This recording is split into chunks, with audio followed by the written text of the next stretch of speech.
Kanpur railway स्थानकावरचा नेहमीचा एक दिवस शनिवार होता। नेहमीप्रमाणे गाडी पकडण्यासाठी असलेल्या गर्दीचं लक्ष मात्र फक्त एकाच घटनेकडे होतं। ही कहाणी आहे दोन मित्रांची।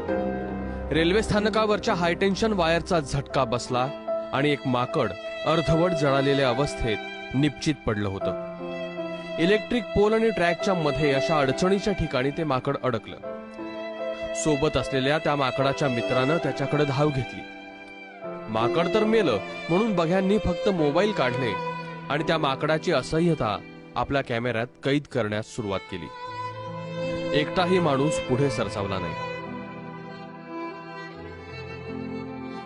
मदतीला कुणीच येत नाही हे पाहून अखेर मरकट मित्रानंच खटाटोप सुरू केले। बेशुद्ध अवस्थेत पडलेल्या मित्राला प्लॅटफॉर्म आणि इलेक्ट्रिक पोलच्या बेचकीतून वर काढणं त्याला जमत नव्हतं।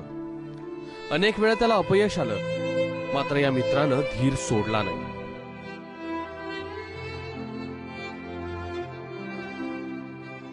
संकटात असलेल्या मित्राला तिथंच सोडून जाणं त्याला पटलंच नाही। त्यानं आटोकाट प्रयत्न केला। जीव तोडून जोर लावत बेचकीत अडकलेल्या आपल्या मित्राला अखेर त्यानं बाहेर काढलंच।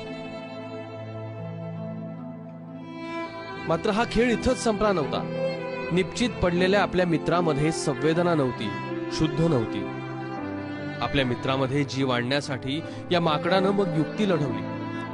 त्यानं आपल्याच मित्राचा चावा घ्यायला सुरुवात केली। त्याला हलवलं, डुलवलं, काही वेळा आपटलंही, पण तरीही तो शुद्धीवर येत नव्हता। त्यानंतरही त्याचा मित्र शांत बसला नाही।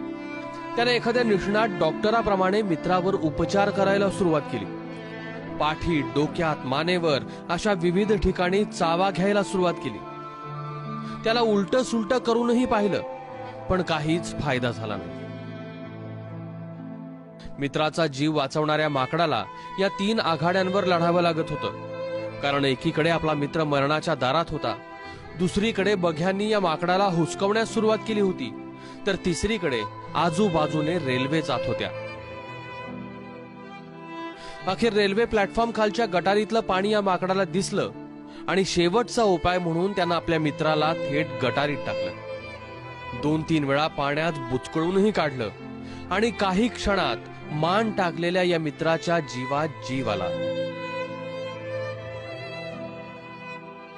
सुमारे अर्धा तास हा संघर्ष सुरू होता। एका जीवलग मित्राच्या अथक प्रयत्नांमुळे मित्राच्या जीवात जीव आला होता। काही क्षणाच्या विश्रांतीनंतर दोघेही आपल्या घराच्या दिशेने निघून गेले। प्लॅटफॉर्मवरच्या गर्दीतल्या प्रत्येक मोबाईलमध्ये ही कथा कैद झाली आणि त्याच मोबाईलमध्ये कैद झाली माणसाची निष्ठुरता। ब्युरो रिपोर्ट, ABP माझा।